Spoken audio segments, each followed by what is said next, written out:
Yes, thank you, thank you. So we're going to be talking a lot about agriculture today. It's something that we're most commonly associated with food. But the funny thing is a lot of people don't realize that these commodities that we are growing, things like cotton, is taking up a large resource of land. But not only that, it's actually shared with the food that we grow. So some people are not really recognizing the fact that some farmers grow both our food and cotton. So when we look at cotton being one of the largest uses of pesticides and herbicides, that also makes its way onto our food. And so today, I'm going to be talking to you a little bit about what the problems are, the current state of our soil, plants, nutritional health of those plants. We're going to be going into how did we get there? What are the impacts currently? So this is going to be talking about long-term consequences of the way that we are currently farming. And what are our options? This is something that's really important, is we need options. What I'm going to be giving you today is not just my idea of what I think, but a spread of what's going on in the aspect of, are we supposed to be working with organic, regenerative, or regenerative organic, and what is the difference between that? And then, of course, my opinion of what's winning, but also what I realized is the confusion in this process is something that, with working with Bossa, they actually saw the same atmosphere of confusion. What are we doing? Where's it going? What's the difference between regenerative and organic? So this is what we're really going to try and answer today and show you how at Bossa we're really connecting to the farm level to make sure we are presenting programs that are not skewed with information or what some people like to call greenwashed. So what the problem is.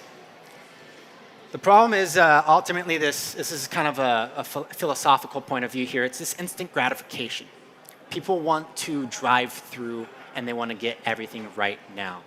They don't want to wait 1 week for the next episode of whatever their favorite show is to come out. They want it dropped all at once so they can binge watch it in 8 hours of their life. This is the world we live in. Now, that ultimately leads to this disconnection from land, which is what we're seeing right now, a disconnection from nature. The more we disconnect from nature, the less human we become.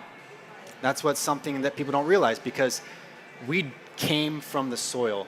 If you look at the evolution of our planet from bacterias, viruses, even single-celled amoebas, we evolved out of the seas and out of the oceans to create what we are now here. So this is what we are destroying, and this is all because of this symptom-based approach. That means we are trying to cure, or we're not trying to cure, but we are just implementing small fixes, Band-Aids. It's a treatment society, not a cure, not a solution-oriented society. I'm going to be connecting a lot today to the health industry and also the food industry, because once again, these all go together, and I'm going to be telling you more about how this goes together. But Dr. Zach Bush, he was actually a doctor in chemotherapy, got kind of tired of helping people who already had cancer. He said, I don't want to keep treating people that have cancer. I want to figure out why they keep getting cancer. How do we solve that problem? And so as he started researching this and going back to the roots, he figured out it was food. Food is the problem, because we intake food, it goes into our stomach, it's affecting our immune system. What is it exactly about the food that is affecting our health? And he kind of nailed it down to one thing, which is called glyphosate. That is an herbicide that we use so much of, not just on our food, but even more heavily on cotton. It is what kills the weeds. If you talk to any cotton farmer, the scariest thing you can say to them is weeds or manure, because they know it leads to weeds, because they know that their soil is imbalanced, and weeds only typically end up feeding the bad weeds because there is no soil biology, no balance there. So he kind of connected this fact that what happens with glyphosate is that it is affecting people's health. It is something that is spread across an industry of GMO seeds that are genetically modified to be used with weed killer.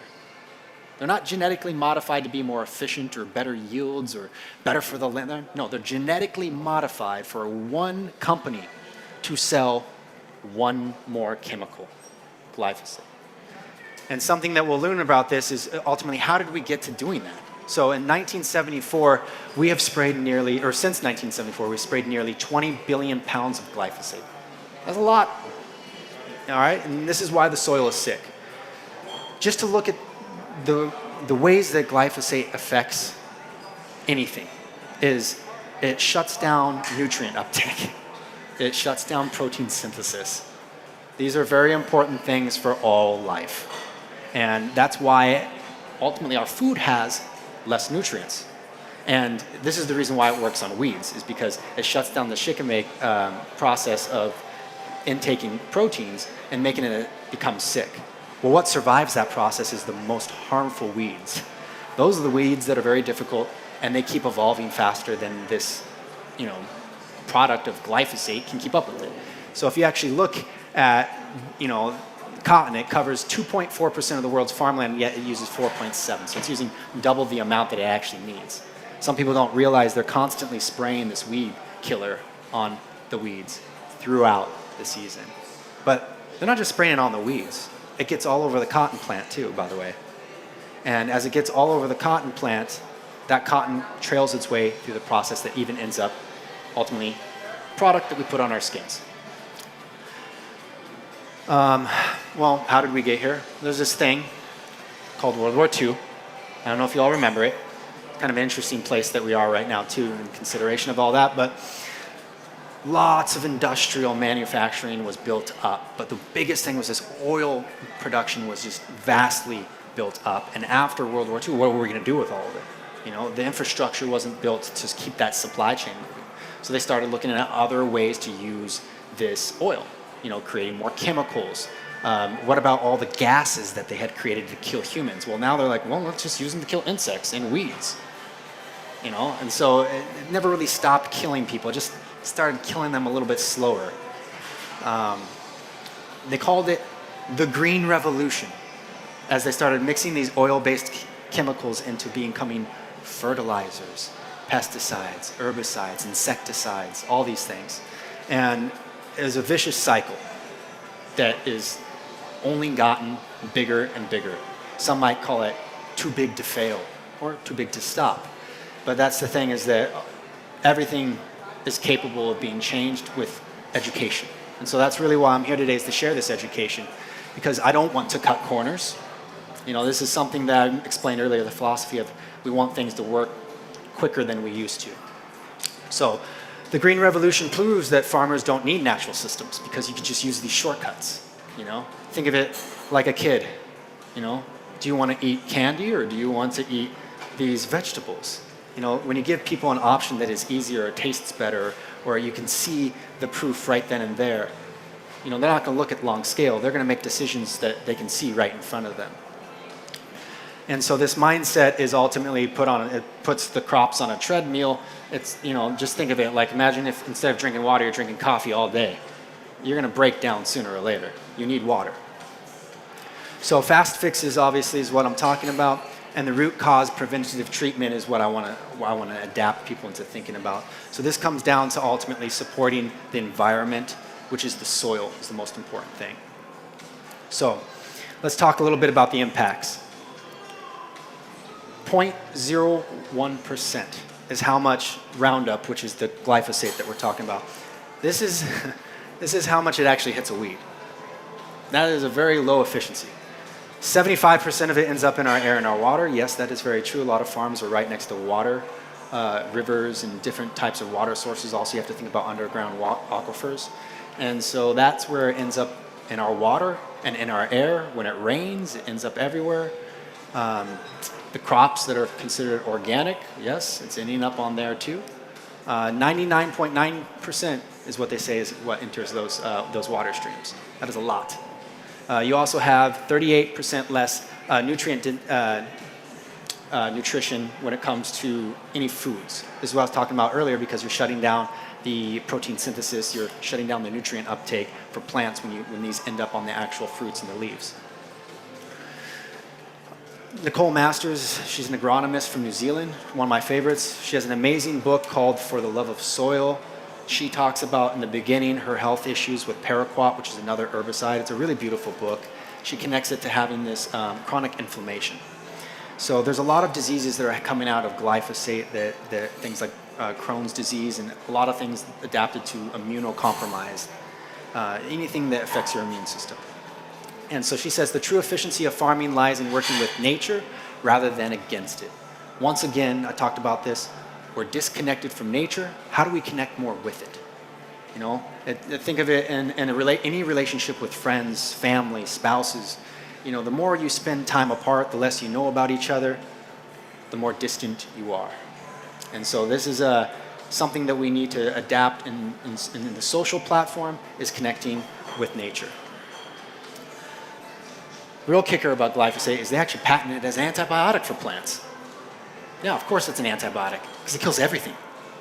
So yes, it's killing bacteria, but it's actually killing a lot more than that. And so this is a real issue. People don't realize that the antibiotic industry has not made a whole lot of improvements. Even if you take antibiotics as a human, it destroys most of your good gut bacteria. And it can take anywhere between 6 to 12 months to gain back those good bacteria. And this is a lot about what we talk about as bacteria, because that is what we are made of. We're made of bacteria, we're made of viruses, and we're made of fungi. And that's what the soil's made of as well. Our gut is no different. Now, when we look at these symptoms, the gut is telling us the same thing as when we get sick.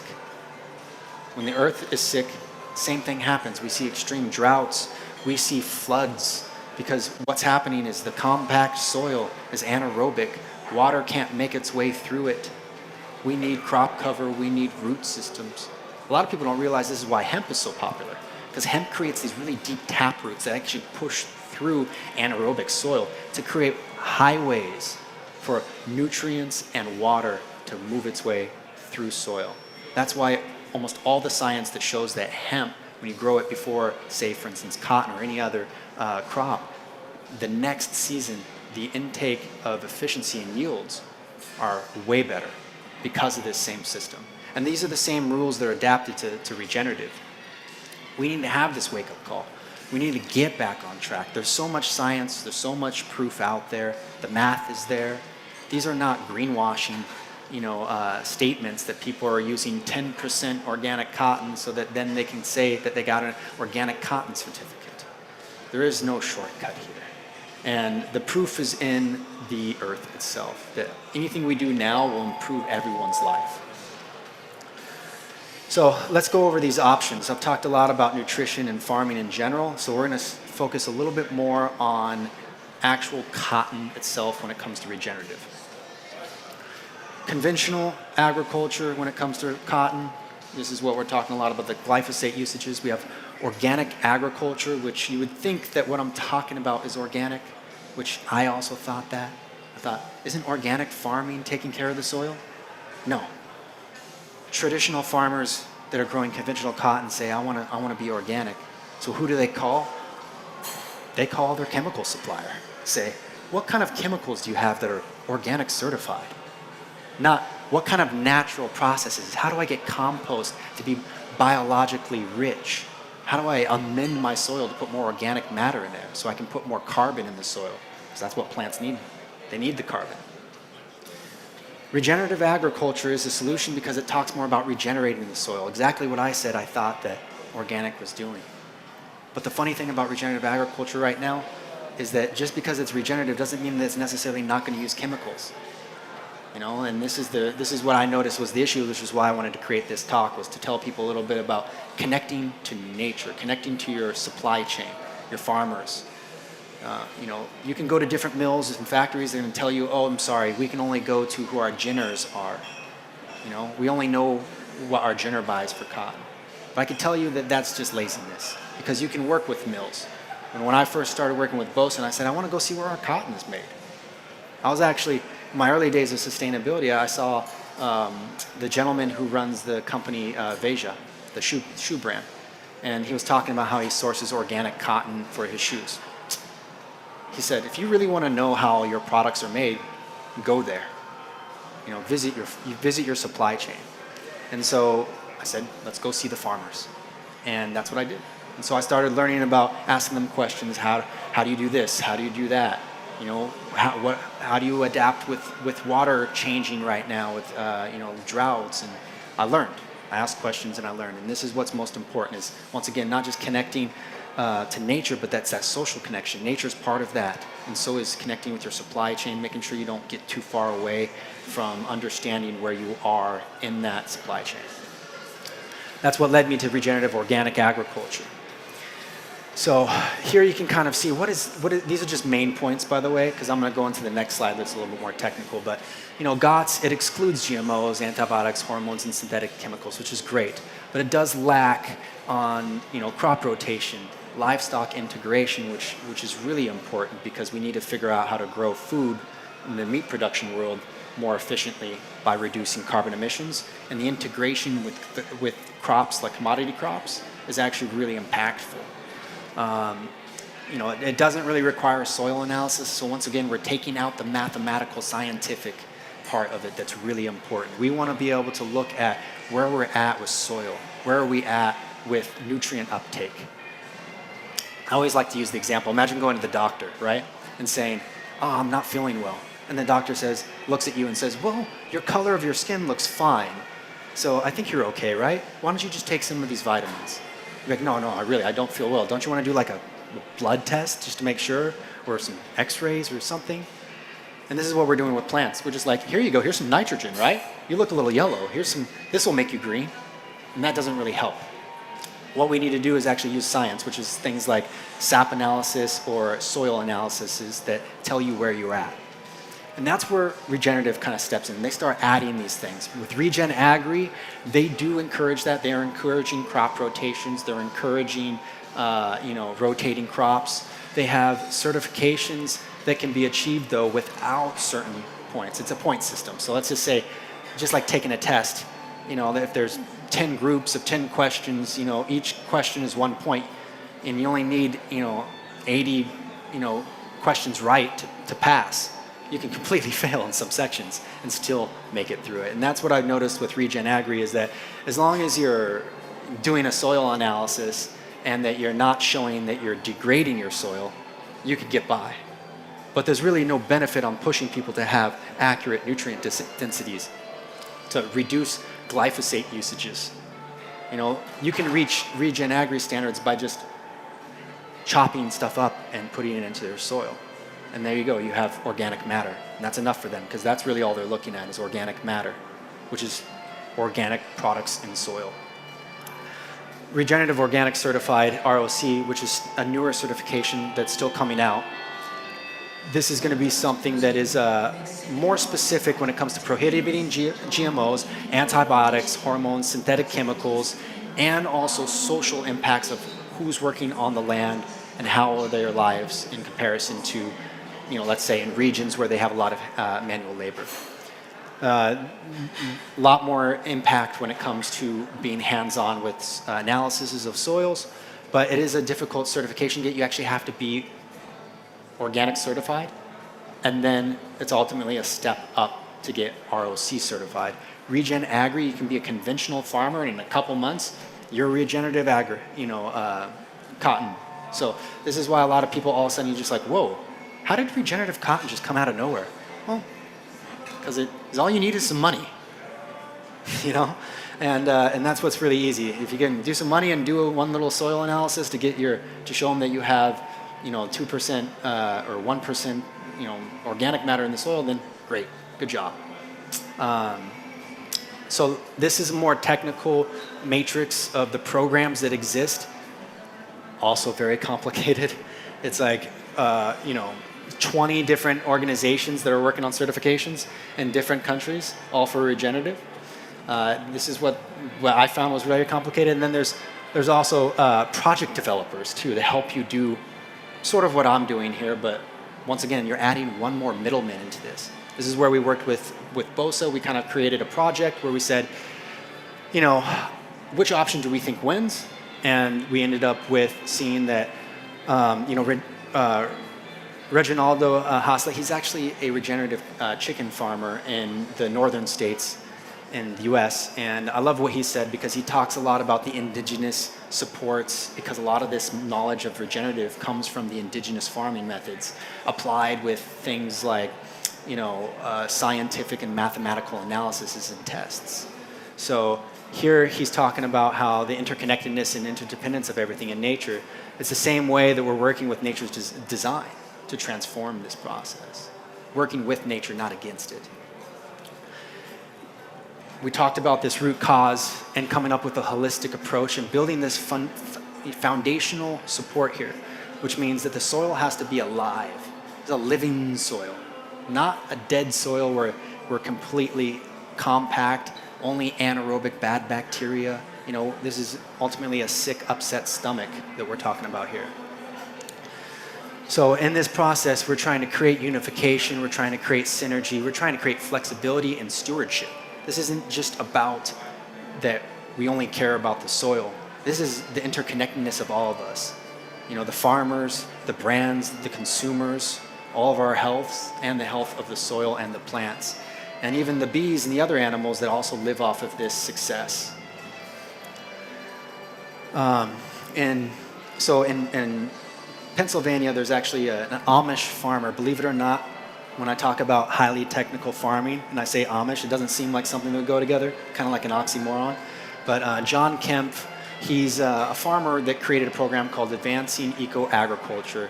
And he developed this very technical way of manipulating how nature works and applying science behind it by using sap analysis and PLFA analysis is for the soil that tell you the fungal, the bacteria balances, your nematodes and your protozoa balances. These are what we call the food web, which I'm going to get to here. If you Google some of his talks, like for instance, John Kempf and Elaine Ingham, they have a very beautiful YouTube conversation together. That's the best. Elaine Ingham has been a soil scientist since the 80s. She's kind of the queen or the godmother of biological farming. She really adapted this soil food web, which it's not food web for food for us. This is food web for the soil. This is trying to feed organic matter and dead plant roots that then feed bacteria and fungi that then feed nematodes and arthropods and protozoa. We're creating a network. So for instance, there's bacteria called azotobacter. An azotobacter bacteria actually can take nitrogen from the atmosphere that's not supposed to be up there. We have way too much nitrogen up there. And this is what we're having problems with: greenhouse gases, global warming, droughts, heavy rain. We want to get that nitrogen into the soil. That's free fertilizer. You don't have to buy nitrogen, it's right there. But you have to make sure that azotobacter in your soil is living and healthy and has food for it to constantly grow. And as it does that, the plants do photosynthesis. They take sugars in from the sun. They trade with the bacteria. Say, here's some carbohydrates. Here's some sugars. And the bacteria says, here's some nitrogen. This is the exchange, the synergy that we're talking about. These are what cotton looked like before they start budding and turning into that beautiful fiber that we love so much. Here you can see this is a bull cluster. A farmer out of New Mexico that I've been looking at a lot as really defining the AEA structure, John Kemp's program. So he works with him on what we call the AEA cotton program, and he's using biostimulants and bioinoculants, once again, to feed these bacteria, to feed the fungi in the soil, and to create this balanced regenerative agriculture. And he got bull clusters. Usually you see just this. He's got 8 of them all together. This is how productive the plant is. And so a lot of people say, oh, organic is so inefficient. Of course it's inefficient because we're not looking at all the things that we need to look at. And conventional is also inefficient. But look at the efficiency when you actually get soil to do what it's supposed to.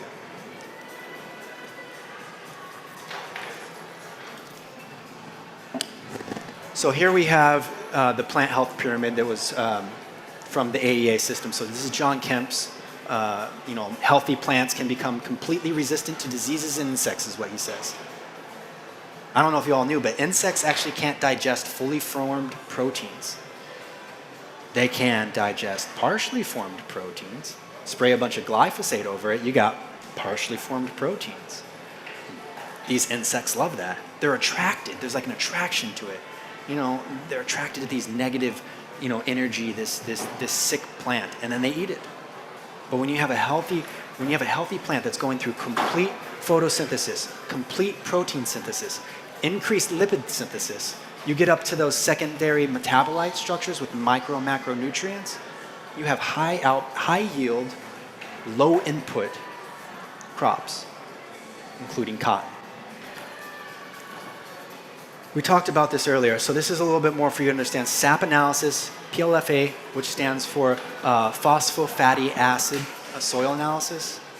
You also sometimes see these words, which is really funny if you're in the health world, the holistic naturopathic health world. You'll see like phospholipid acids or phospholipid vitamin C or liposomal vitamin C, because it's talking about the cellular levels of things and how these nutrients make their way through your body. And it's very similar. SAP, the blood of a plant. And that's why SAP analysis is really important. You squeeze the sap out of a plant, tells you the nutrients that it needs. And one of the most important ways to analyze that is something is mycelium and mycorrhizae. So this is the fungal network that lives underground. On Netflix, you have a beautiful documentary called Fantastic Fungi. And this talks a little bit about how you can take the mycelium network can take nutrients from one plant to another plant that needs help. You know what's also cool? It can actually take carbon dioxide from the air and convert 20% of it to H2O. Yes, water. It stores water, so when there's a drought, it can release the tension of the drought on the plants by helping restore it with H2O. This is crazy, because this is what we call resiliency. We want to build resiliency because the impact of the environment is becoming way more intense. We're getting hotter and longer droughts. We're getting more quicker and more inches of rain, centimeters of rain all at once. We need the soil to adapt to that. And as the soil starts to adapt, it builds resiliency until sooner or later it will balance that ecosystem. The droughts won't be as long. The floods won't be as intense.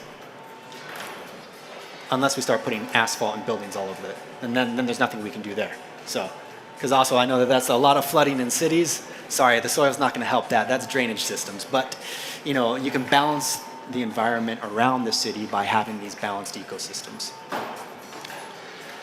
So, something I really like about this is everything we're talking about is carbon drawdown. The EU, especially France, it's all about carbon emissions. How are you taking care of your carbon emissions? We're like, well, we're not doing anything. We're just going to buy carbon offsets. Some people are going to do that because we talked about the philosophy earlier. People want to take the shortcut, the easy way out. It's not just about carbon drawdown. We're resisting colonization, which is still something here. Cotton traders are ultimately treating farms like slaves in a certain way still. There's still that mentality that's there. We need to break that system up. There's in the U.S. I've noticed even with the meat industry, people always say cows. Cows are the problem. They're the ones creating the carbon dioxide. You need to stop eating meat and start eating glyphosate-enriched vegetables. It's not the solution. The solution isn't the cow. It's when you put 1 million cows in a little concentrated feedlot, that is the problem, so we should outlaw those. But when you graze, not free graze, but you have grass-fed, animals that are in paddock systems moving along to allow the soil to adapt and regenerate after the animals leave, then you have the capability for these plants to get all their nutrients. We talked about the bacteria that need food. Animals feed them. But you can't let the animals overgraze. And so this is the same adaptation of resisting colonization as we are moving the supply chain together. These farmers are saying, I'm going to do this process, and I know that the grocery stores aren't going to tell my story, so I'm going to sell directly to the customers. They're shipping meat, steaks, all kinds of different products, the livers, the hearts, all of it too, directly to consumers' doorsteps. This is the mentality we need to get with cotton, is how do we remove this mass supply chain of middlemen that are ultimately preventing us from progress and supporting farmers directly. And this is really something too, because when you look at it, you're able to work with these farmers to increase cotton quality. Because believe it or not, we talked about the soil being better, but guess what? Our yields get better, fiber length and strength, you actually have a better cotton. That means the cotton farmer can then sell a better grade of cotton, which is more money for them. The color in the uniform, once again, is better. And you also get purity. These are all better things that make it a better product, that make it, when you look at sustainability, you want a superior product. So this gives you that, but it also gives the farmer the capability of selling something for more to make more profit, which incentivizes them to actually do these changes. Because these changes aren't easy. I'm not going to sit here and say that they're expensive to do, but they require effort. So what is a life cycle assessment? A life cycle assessment, actually, and how am I on time? Am I okay on time? All right. I like to talk. I'm sorry. It's about this stuff. It's hard to stop me. So I just want to make sure that I don't go over time. We have a beautiful conversation coming up next with Mohsen, the Mohsen special episode. No? Are you next? All right. And then Mohsen. All right. We have 2 great talks right after this. So life cycle assessments are great because, as we remember, we're using science and we're using math with these farmers. We're teaching them how to utilize these resources. When they start putting together life cycle assessment reports and they start seeing that, hey, we're sequestering more carbon than what we're outputting when we grow our cotton, that's important. And these are the numbers that we want to get to, especially with all these goals the EU and France is putting up, because we can get carbon credits. The farmers can then take those carbon credits, so they get a bonus at the end. Farmers don't get bonuses. They get, I hope I can feed my family this season. That's what they get. We got food on the table, people. Or it's, I hope the big commercial farmers don't come and turn my farm into a soybean farm.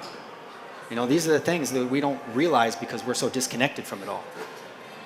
But we also have to be careful because, once again, the cotton traders, the people that sit there in the middle to control that supply chain, that don't want you to go see if your organic farm is actually organic, they will suck up the carbon credits. This is why connecting to your supply chain, helping these farmers connect. If you have to pay for a life cycle assessment, then you do it. You help them figure out, where are we at? I'll pay for your soil analysis. Soil analysis is like $60. $60. You buy 60,000 yards of fabric. What is that? Or if you're a small brand, you're buying 3,000. Still, this is a very minimal cost. That's selling one gene, or for some people, 1/3 of the cost of their genes. And so if they're able to get a bonus, once again, this is giving them incentives. Hey, do a little bit extra work. Try to make biological compost. Make your own inputs. It might not work the first season or 2, but you'll figure it out. And in the end, there's a carrot in front of that horse. You're going to get that. You're going to have that capability to then have bonuses at the end of the season. You can start putting them into investment funds that you can do, or save it for a rainy day. Maybe there is one crop season that things don't do well. Maybe there's a runaway patch of goats that come and eat your entire crops. Who knows? The world's full of surprises, but this gives them resiliency. And so the carbon credits is a great example. You can see here I put 2, and if you can contact Bossa for this presentation. And all this is in there. There's also links in there too if you want to see some of the information. So now I'm just going to tell you a little bit about our farming project that we're doing. We decided to test this out. Let's test conventional. Let's test the organic standards of ROC, and let's even throw in Regenerative. Let's just see what it does. Also, let's see what it's like working with the farmers on doing this change. What's it like working directly? So this is a project we wanted to do because we want to say, hey, look, if you want to support projects like that, you don't need that list earlier of different project managers and different certifications. We can handle all that for you, connect you to them. You can come and walk. You can come pick some of the cotton if you wanted to with your own hands, even though we mostly use machine picking. So here we're utilizing a lot of the precision applications and showing them how to do crop grazing, manure, compost inputs.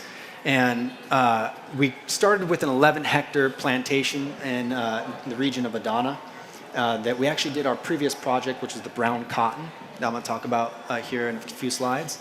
And so our farmer is Nihan. She's great. She's a 5th-generation farmer, a young woman about my age and very passionate about regenerative. And so we created these 3 different trial runs. Obviously, conventional is our standard to our control plot. And you can see the different techniques here, obviously, with the no-till, which is extremely important. Regen Agri does allow partial till, but we are taking it to the next level to do no-till. This is a crop rotation. We're working off of a wheat crop, and we are focused on more so it's funny, they call even though I call the third one more of an ROC, in Turkey they think that these ideas are crazy, so they call me the romantic farmer. They say, these ideas are too romantic, they're just for love, they're not for money. And I was like, well, sometimes the love gives you something else, and you'll find out in the future. It's like anybody that meets a spouse that, they were already happy, but they meet somebody and they become happier. It's a little work in the beginning. That's the way I like to consider this relationship. And so right now we're probably about, let's say, 8 to 10 weeks into the project. We're going to be harvesting in October. You can see here, this is about 2 weeks in. And in 2 weeks in, we're about 2 centimeters actually additional growth than the conventional control plot. We kept all the crop cover of all the hay here, so this is keeping the root systems intact, which is going to give us better organic matter. But not only that, the crop cover is reducing the moisture escaping from the soil. So this is also one thing that was helping with cotton, because we're keeping surface soil structure. We talked about hemp and the deep root structure earlier. A lot of the issues with cotton and sucking up so much water is when the soil is compact and anaerobic, the roots go like this. They're not going deep to access where water is, because we don't have a soil food web. We don't have infrastructure. We don't have organic carbon matter. We don't have any of this to build a structure. And once again, the highways for the nutrients to go down and access water. Our other project that we did previously, where we learned a lot about this, was working with the farmers. We did this heirloom cotton project that grows natural brown cotton. So naturally grows out brown. Cotton used to be brown, green, blue, the pink, white. There was all kinds of different colors of cotton. The world industrialized white as the standard. They said white is easier to work with. And they don't want cross-pollination, so they started outlawing any other seeds. So here we created a beautiful program. This actually exists right now. It's available right now to purchase brown cotton. We have several articles. It works really well as a brown weft. You can mix in with indigo. It's very beautiful. And even with the garment dyeing, if you look at that too, the reduction in water usage when you don't have to dye something is great. And it's not just white, you actually have a little bit of color. So this is a beautiful system. Or if they're taking ecru cotton and they're bleaching it down, it's also something that reduces that issue. So final words, once again, I know it's not the easiest thing. I know maybe you didn't understand 99% of what I just said. It just sounds like some guy up there from America just yapping away. But, it feels really good connecting with your supply chain and meeting the people that care about the product that goes into you making your profit. This is a team effort. So, I got really passionate about this because I'm also a gardener. So I tested a lot of these things out. I make my own composts.